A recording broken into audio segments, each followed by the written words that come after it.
이 문제의 근본적인 뿌리를 살펴보면 예. 결국은 보수주의가 과연 무엇인가 하는 근원적인 문제와 연결이 되어 있습니다. 그렇게 보시죠. 예, 지금 한국당이 코미디 같은 일이 벌어지는 것이 그래서 예. 벌어지는 겁니다. 뭐 비대위원장의 이정미 전 재판관이 거론되고 예. 김용옥 씨가 거론되고 심지어 진보주의 이데올로그라고 할 수 있는 최장집 선생님이 거론돼요. 예, 그렇더라고요. 한마디로 너무 희극적입니다. 희극. 얼마나 자기들이 정체성을 모르면 이런 말들이 나와요. 한국당 비대위 구성을 위한 준비위원회는 다음 주쯤 비대위원장을 확정하겠다는 방침을 세웠습니다. 주말에는 5명으로 후보를 압축하겠다는 계획입니다. 자유한국당은 비대위 구성 문제를 놓고 당내 갈등이 정점으로 치닫고 있습니다. 예, 오늘 첫 순서로 만나볼 분 전원책 변호사입니다. 이유는요, 어제 크게 화제가 됐던 인물이어서인데 바로 자유한국당 비대위원장 내정설이 정가에 또 여론에 강하게 퍼졌기 때문입니다. 지금 자유한국당 비대위원장 후보군으로 36명 정도가 오르내리는데요. 후보군 중엔 전원책 변호사가 포함돼 있다고 안상수 비대위 준비위원장이 공개적으로 밝히면서 이 비대위원장 내정설은 더 증폭됐습니다. 당사자한테 직접 확인하는 게 제일 확실하겠죠. 예, 전원책 변호사 직접 연결을 해보겠습니다. 전 변호사님, 안녕하세요. 예, 안녕하세요. 오랜만입니다. 오랜만입니다. 아니, 비대위원장에 내정되셨다는 게 맞습니까? 이 며칠씩 끌어오는데 미리 말씀드리는데 예. 예, 아무런 제의도 없었습니다. 그리고 제의가 있어도 불가능한 얘기고요. 난 비대위가 코미디라고 생각하는데 내가 왜 이런 인터뷰를 해야 되는지 모르겠어요. 왜 이름이 오르내리는지, 왜 인터뷰를 해야 되는지도 모르겠다? 예. 아니, 그러니까 연락도 못 받으셨고 연락이 온다 해도 난 불가능하다 이러셨어요, 지금? 예, 그럼요. 아니, 왜 불가능이라고까지 생각하십니까? 내가 한국당 내부자가 아니잖아요. 예, 한국당이 예. 과거에 외부 인사를 비대위원장 혹은 비대위원으로 만드는 바람에 예. 지금 사태가 만들어진 겁니다. 한나라당 당시에 예. 박근혜 의원이 그 홍준표 대표에게서 비상증권을 받았잖아요. 그렇죠. 그리고 김종인, 이상돈, 이준석 이런 분들을 앞세워서 당명을 새누리로 바꾸고 당 색깔을 좌파 색깔인 빨간 색깔로 바꾸고 예. 보수를 공개적으로 지운다 그랬어요. 그리고 사민주의의 강령인 경제민주화 타령을 했습니다. 예. 당의 정체성을 바꿔버린 거예요. 보수주의 괴멸이 그때 시작됐어요. 잠깐만요, 전 변호사님. 예. 아니, 그러니까 박근혜 전 대통령 당시에 비대위원장이 막 외부인들 불러들였어요. 그때 김종인, 이준석, 저도 다 기억이 납니다. 이분들을 불러들여서 그 새누리당을 만들었잖아요. 근데 새누리당 만들어서 그때는 잘 되지 않았습니까? 왜 그때부터 잘못됐다고 아니죠. 그러세요? 당의 정체성은 완전히 흔들려 버렸죠. 그러면 그런 정당에 나갔던 보수주의자가 들어가서 뭘 하겠느냐고요. 거기 들어가서 뭘 하겠느냐. 우리 정당도 이제 바뀌어야 되는데 무엇보다도 당의 정체성이 똑바로 서야 됩니다. 그러려면 소속 의원들이 비대위원 모시겠다 이런 말 하기 전에 예. 가치와 철학을 두고 예. 문 끌어닫고 서로 싸워야죠. 그걸 똑바로 세워야 됩니다. 그 다음에 필요하면 비대위원장을 모시든지 내부 수순을 하든지 기초부터 새로 세우든지 하면 됩니다. 그러니까 정리를 하자면 한국당은 지금 보수라는 이념을 잡고 치열하게 내부에서 우리는 어떤 보수의 길을 가야 되는가를 가지고 싸워야 할 텐데 외부에서 누가 하나 들어와가지고 지금 뭔가를 해낼 수 있는 상황이 아니고 오히려 외부에서 누가 들어오면 상황을 더 어지럽게 할 수 있다 이런 말씀이세요. 그렇죠. 근데 더 웃기는 게 국민 공모를 한다는 건데. 국민 공모제. 예, 지금 공모하고 있습니다. 받고 있습니다. 국민 공모를 한다면 약속을 지켜서 공모에 응한 사람 중에서 선택을 해야 됩니다. 예. 공모 절차를 굳이 두면서 엉뚱한 사람 뽑으면요. 네. 그건 사기극이에요. 국민 공모한다면서 왜 46명이 있다, 36명이 있다 이런 얘기들이 나옵니까? 공모를 하면 그런 말이 없어야죠. 처음부터 공모 절차를 해서 그 공모에 응한 사람 중에서 훌륭한 분을 뽑아야죠. 근데 제가 지금 들으면서 약간 의아스러운 것이요. 예. 내부에서 하려고 그랬더니 지금 싸움 난 거 아닙니까? 친박, 비박 이런 개파망령이 다시 살아나고 내부에서 도저히 안 되니까 지금 외부에서 새로운 피를 들이려고 하는 거 아니에요? 그 친박 비박 싸움이 박근혜 전 대통령을 어떻게 볼 것인가 하는 문제거든요. 예. 어떻게 볼 것인가냐 보다도 가까운 분들 또 안 가까운 분들 이렇게 나눠진 거 아니에요? 글쎄요. 박근혜 전 대통령의 이 이른바 탄핵 사태, 그리고 그 뒤에 구속 사태, 예. 이 문제에 대한 시각의 차이가 이 친박 비박의 싸움이고, 그리고 집권 세력의 적대청산 프레임하고 연결이 되어 있어요. 그래서 나는 한국당 재건도 이 박근혜 전 대통령에 대한 재판이 빨리 끝나야만 가능하다고 나는 생각하는 사람입니다. 지금 골수 친박은 박 대통령은 무죄라고 그러잖아요. 예. 비박 대부분은 박 대통령 탄핵이 옳다고 보고 있고. 예. 그래서 이 문제의 근본적인 뿌리를 살펴보면 예. 결국은 보수주의가 과연 무엇인가 하는 근원적인 문제와 연결이 되어 있습니다. 그렇게 보시면 지금 한국당이 코미디 같은 일이 벌어지는 것이 그래서 벌어지는 겁니다. 뭐 비대위원장이 이정미 전 재판관이 거론되고 김용옥 씨가 거론되고 심지어 진보주의 이데올로그라고 할 수 있는 최장집 선생님이 거론돼요. 예, 그렇더라고요. 한마디로 너무 희극적입니다. 희극. 얼마나 자기들이 정체성을 모르면 이런 말들이 나와요. 아니, 그분들이 희극적이죠. 들어가서 그냥 확 뭔가 새롭게 바꿔버릴 가능성은 전혀 없어요? 뭐 좌파진당 만들라고요. 더 웃기는 게 김종민 선생이 또 다시 거론이 돼요. 그분은 무슨 뭐 비대위 전문가입니까? 김종인 전 비대위원. 나는 그래서 이 한국당 의원들이 아직도 정신들을 못 차리고 있구나 하는 생각을 합니다. 게다가 지금 비대위원장이 뭐 절대적인 권한을 준다 이런 말들이 나오는데 그 무슨 소용이 있겠어요. 총선이 1년 10개월 남아있는데 그렇죠. 절대 반지라면 모르겠지만 절대 권한이라는 것이 뭘 의미하겠어요. 절대 김종민 선생이 한나라당이나 민주당에서 비대위하면서 이 폼 잡고 주목받을 수 있었던 건 총선이 눈앞에 있었기 때문입니다. 공천권이 있었기 때문에. 자기 목들이 다 걸려 있으니까 그랬죠. 난 보면 좀 코미디 같다는 생각을 해요. 아니 근데 전 변호사님 아까 지금 듣는 와중에 친박 비박 갈라진 이유가 이제 박근혜 전 대통령에 대한 가치 판단 때문이다. 재판이 끝나야지 이게 해결될 거다 그러셨는데 저는 거기 지금 외관적으로는 그렇잖아요. 조금 이의를 제기하고 싶은 게 결국은 공천권 싸움 아니에요? 그것도 친박 비박도 누가 공천권 잡고선 다음 총선에 공천권 휘두르느냐 그 싸움이 더 근본적인 거 아닙니까? 이제 박근혜란 이름이 그들에게 중요하진 않지 않습니까? 글쎄요. 그게 이제 하나의 명분이죠. 명분이죠. 그리고 그 실상은 개인의 입신영달이고 결국은 이제 공천권을 두고 벌이는 경쟁이지만은 결국 명분은 그거란 말이에요. 박근혜. 그래서 이 문제가 사실은 굉장히 어려운 문제입니다. 어려운 문제. 해결될 문제가 아니고 이 자유한국당이라는 공동체가 동질성을 가지고 있었다면 뭐 이번이 사태도 쉽게 해결할 수 있었을 거예요. 근데 그만큼 정체성에서 우선 동질성이 떨어진다는 겁니다. 비슷한 거 아니에요? 거기 모여있는 분들? 제가 보기로는 이게 스펙트럼이 너무 넓어요. 더불어민주당도 스펙트럼이 굉장히 넓지만은 자유한국당도 만만치 않게 넓습니다.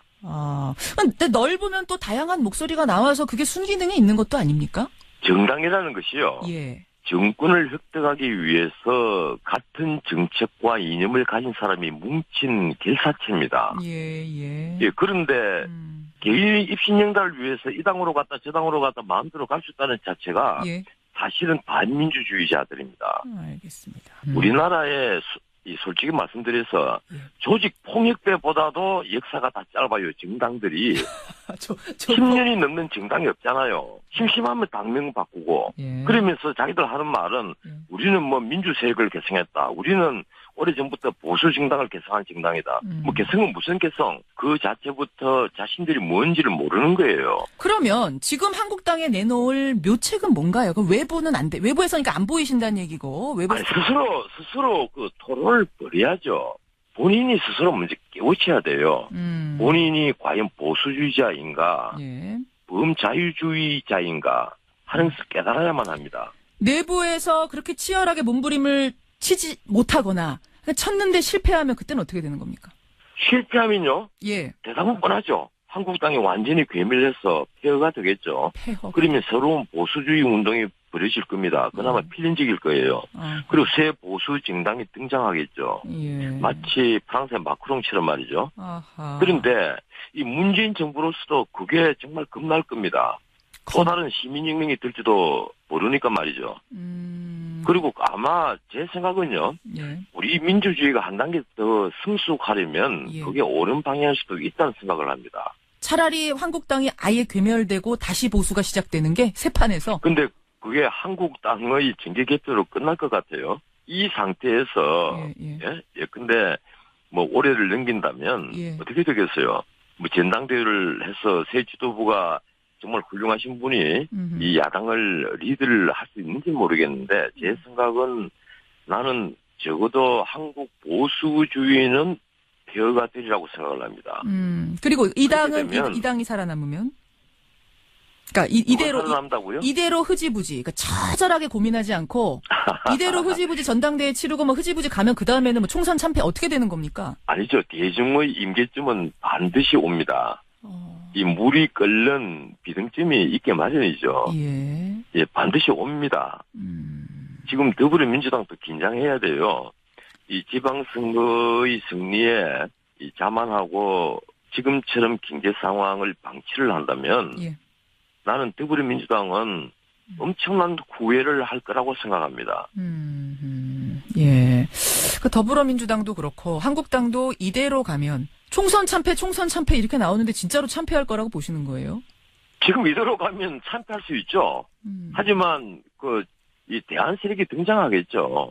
나는 대안 세력이 반드시 등장한다고 봐요. 아, 그렇게 보세요. 예, 등장할 수밖에 없다고 봅니다. 그러면 지금 전원책 변호사님이 한국당에 들어가서 그 일을 하는 건 불가능하다. 내가 들어가서 외부인이 들어가서 할 상황은 아니다라고 하셨지만 그런 상황이 되면 진짜 보수 헤쳐 모여 세판짜기 상황이 되면 그때는 좀 나서서 뭐 할 생각이 있으세요? 글쎄요. 아무도 하지 않는다면 뭐 저라도 해야 되겠지만 하지만 저는 그런 것보다는 소를 키우고 싶습니다.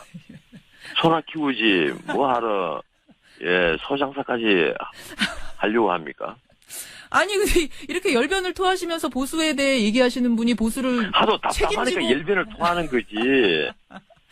소나 키우고 우리나라에 저보다 나은 인재들 많아요. 그럼 내부에서 뭔가 이 처절한 고민을 이끌고 갈 리더는 보이십니까? 글쎄요. 한나라당에 괜찮은 중진들 많아요. 자유한국당에 3, 4선 의원들 재선까지 포함하면 이 괜찮은 중진들 있어요. 그래요? 제가 뽑기로도 한 10손가락은 다 채울 수 있습니다. 그분들이 나는 그룹핑을 해서라도 문 끌어닫고 치열하게 좀 토론 좀 해서 어떤 대안을 만들어냈으면 하는 생각입니다.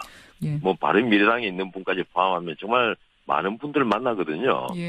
정말 괜찮은 분들 많아요. 자, 이제 뭐 인터뷰를 좀 정리해야 될 텐데, 전원책 변호사님, 어쨌든 난 비대위원장 아니다.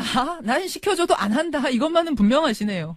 아, 왜 같은 질문을 왜 자꾸 합니까? 소나 키울랍니다. 이게 정답이군요. 아, 소나 키워야죠. 난 외양간 커요. 소 많아요. 소들 염을 잘 먹이시고요. 예, 그럼요. 저 한번 놀러 가겠습니다. 외양간. 알겠습니다. 고맙습니다. 고맙습니다.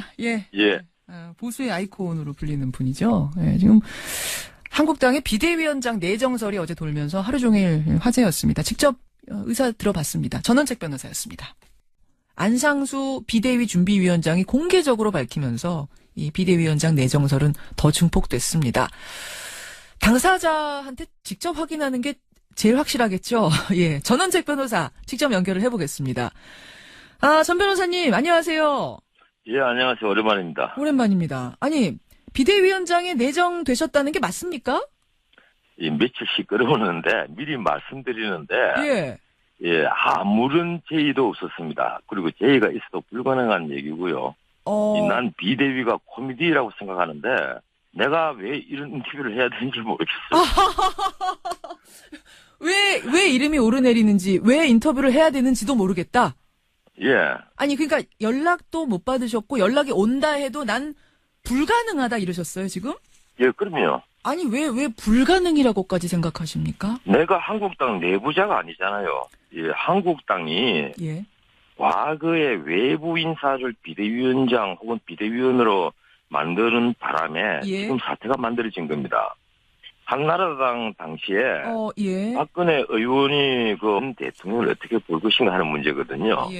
뭐 어떻게 볼 것인가냐 보다도 가까운 분들 또 안 가까운 분들 이렇게 나눠진 거 아니에요? 아니 글쎄요. 박근혜 전 대통령의 이 이른바 탄핵 사태 그리고 그 뒤에 구속 사태 이 문제에 대한 시각의 차이가 이 친박 비박의 싸움이고, 그리고 집권 세력의 적대청산 프레임하고 연결이 되어 있어요. 그래서 나는 한국당 재건도 이 박근혜 전 대통령에 대한 재판이 빨리 끝나야만 가능하다고 나는 생각하는 사람입니다.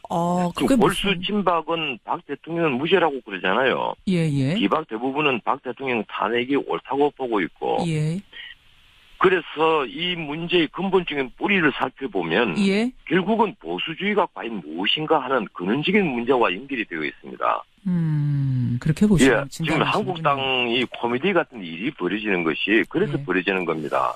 뭐 비대위원장이 이정미 전 재판관이 거론되고 김용옥 씨가 거론되고 심지어 진보주의 이데올로그라고 할 수 있는 최장집 선생님이 거론돼요. 예, 그렇더라고요. 한마디로 너무 이 문제의 근본적인 뿌리를 살펴보면 결국은 보수주의가 과연 무엇인가 하는 근원적인 문제와 연결이 되어 있습니다. 그렇게 보시면 예, 지금 한국당이 코미디 같은 일이 벌어지는 것이 그래서 벌어지는 겁니다. 뭐 비대위원장이 이정미 전 재판관이 거론되고 김용옥 씨가 거론되고 심지어 진보주의 이데올로그라고 할 수 있는 최장집 선생님이 거론돼요. 예, 그렇더라고요. 한마디로 너무 희극적입니다. 희극. 얼마나 자기들이 정체성을 모르면 이런 말들이 나와요. 한국당 비대위 구성을 위한 준비위원회는 다음 주쯤 비대위원장을 확정하겠다는 방침을 세웠습니다. 주말에는 5명으로 후보를 압축하겠다는 계획입니다. 자유한국당은 비대위 구성 문제를 놓고 당내 갈등이 정점으로 치닫고 있습니다. 예, 오늘 첫 순서로 만나볼 분 전원책 변호사입니다. 이유는요, 어제 크게 화제가 됐던 인물이어서인데 바로 자유한국당 비대위원장 내정설이 정가에 또 여론에 강하게 퍼졌기 때문입니다. 지금 자유한국당 비대위원장 후보군으로 36명 정도가 오르내리는데요. 후보군 중엔 전원책 변호사가 포함돼 있다고. 홍준표 대표에게서 비상증권을 받았잖아요. 그렇죠. 그리고 김종인, 이상돈, 이준석 이런 분들을 앞세워서 당명을 새누리로 바꾸고 당 색깔을 좌파 색깔인 빨간 색깔로 바꾸고 보수를 공개적으로 지운다 그랬어요. 그리고 사민주의의 강령인 경제민주화 타령을 했습니다. 당의 정체성을 바꿔버린 거예요. 보수주의 괴멸이 그때 시작됐어요. 잠깐만요, 전 변호사님. 아니 그러니까 박근혜 전 대통령 당시에 비대위원장이 막 외부인들 불러들였어요. 그때 김종인, 이준석 저도 다 기억이 납니다. 이분들을 불러들여서 그 새누리당을 만들었잖아요. 근데 새누리당 만들어서 그때는 잘 되지 않았습니까? 왜 그때부터 잘못됐다고 아니죠. 그러지? 당의 정체성은 완전히 흔들려 버렸죠. 그러면 그런 정당에 나 같은 보수주의자가 들어가서 뭘 하겠느냐고요. 거기 들어가서 뭘 하겠느냐. 우리 정당도 이제 바뀌어야 되는데 무엇보다도 당의 정체성이 똑바로 써야 됩니다. 그러려면 소속 의원들이 비대위원 뭐 모시겠다 이런 말 하기 전에 가치와 철학을 두고 문 끌어닫고 서로 싸워야죠. 그걸 똑바로 세워야 됩니다. 그 다음에 필요하면 뭐 비대위원장을 모시든지 뭐 내부 수선을 하든지 기초부터 새로 세우든지 하면 됩니다. 그러니까 정리를 하자면 한국당은 지금 보수라는 이념을 잡고 치열하게 내부에서 우리는 어떤 보수의 길을 가야 되는가를 가지고 싸워야 할 텐데 외부에서 누가 하나 들어와가지고 지금 뭔가를 해낼 수 있는 상황이 아니고 오히려 외부에서 누가 들어오면 상황을 더 어지럽게 할 수 있다 이런 말씀이세요. 그렇죠. 근데 더 웃기는 게 국민 공모를 한다는 건데. 국민 공모제. 예, 지금 공모하고 있습니다. 받고 있습니다. 국민 공모를 한다면 약속을 지켜서 공모에 응한 사람 중에서 선택을 해야 됩니다. 공모 절차를 굳이 두면서 엉뚱한 사람 뽑으면요. 그건 사기극이에요. 국민 공모한다면서 왜 뭐 46명이 있다, 36명이 있다 이런 얘기들이 나옵니까? 공모를 하면 그런 말이 없어야죠. 전부터 공모 절차를 해서 그 공모에 응한 사람 중에서 훌륭한 분을 뽑아야죠. 근데 제가 지금 들으면서 약간 의아스러운 것이요. 내부에서 하려고 그랬더니 지금 싸움 난 거 아닙니까? 친박, 비박 이런 개파망령이 다시 살아나고 내부에서 도저히 안 되니까 지금 외부에서 새로운 피를 들이려고 하는 거 아니에요? 그 친박 비박 싸움이 박근혜